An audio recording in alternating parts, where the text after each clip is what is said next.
Well, here we are, Mike Bazzelli, Brian Edward, and by the way, my first official review for Burgh Vivant. Yes, you're going to be co-reviewing with me. Lo, these many years I've kind of just stayed on the sidelines, kicked the ball back into play, but now, because I owe it to culture, I am in the game. So here we are. Talking about the Revolutionists, which I would... Viva la Revolution! Can we say this is a feminist play? It is a play written by a woman, directed by a woman, with an all-female cast, with all... Yes, I think we can. Well, and here we are, two dudes attempting to review this. You know we're going to get crucified I'm not for this. About that. Yeah, a very strong piece. And, I love this, but, always at first glance when I've seen this on the program and on billboards around town, this lovely, I guess, henna tattoo, at first glance, I always mistake it for arm hair. When I look at it, I'm like, hey, all right. I was the model. Don't mess with it. I was the model for that. But I think there's no question that this was very well done. Oh, completely well done. To every detail. The costumes by Susan Chu, first of all, the set. Oh yeah, Susan Su's costumes were really works of art. Yes, and of the French Revolution period, but just so beautiful to look at. And if you notice, there was a lot of striking subtlety. For example, Marie Antoinette, who is well known for her end that she achieved by way of the guillotine, wore a very thin red ribbon around her neck. Yes, for the whole but really gorgeous to look at.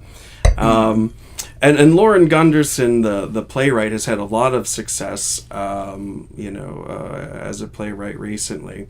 And after seeing this, I can see why. Yes. It was hilarious. I laughed a lot. I do want to say it was a little long. Okay. Matter of fact, I would have loved it as a one without an intermission, because I think the intermission stalled it.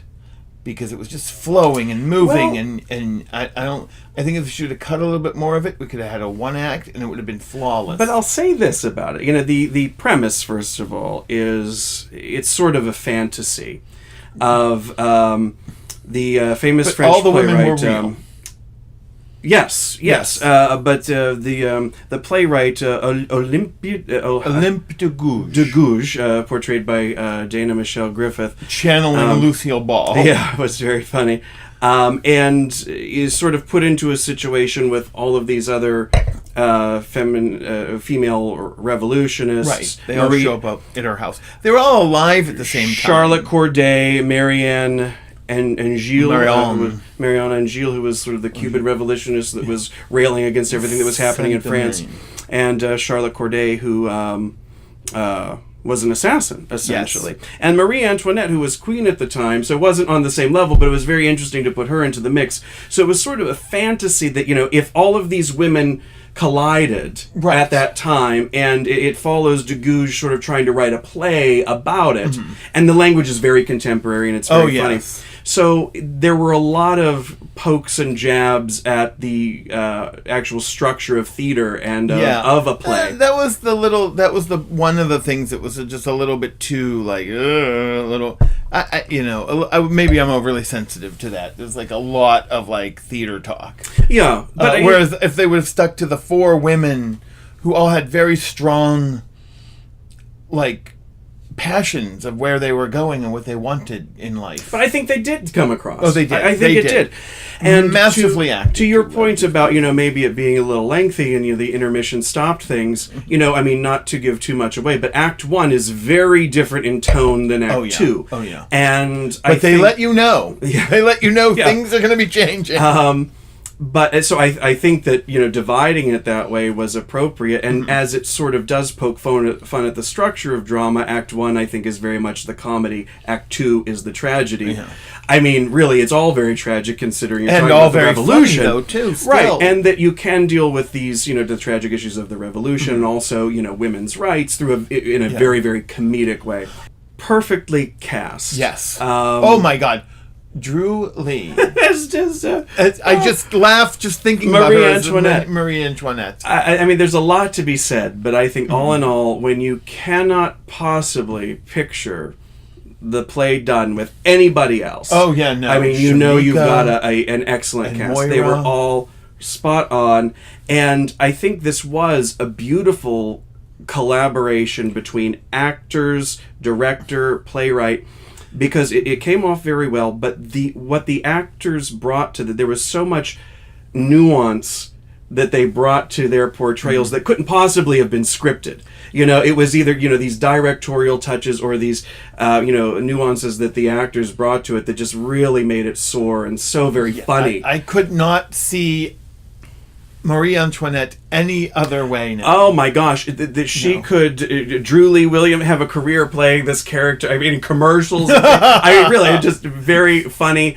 And, all of them, were very funny, but Quigley, could turn on a dime and, be very poignant. And I think it came across beautifully. Right. Shamika Cotton, excellent. The set, I will never look at a fleur-de-lis the same way ever again. Did you...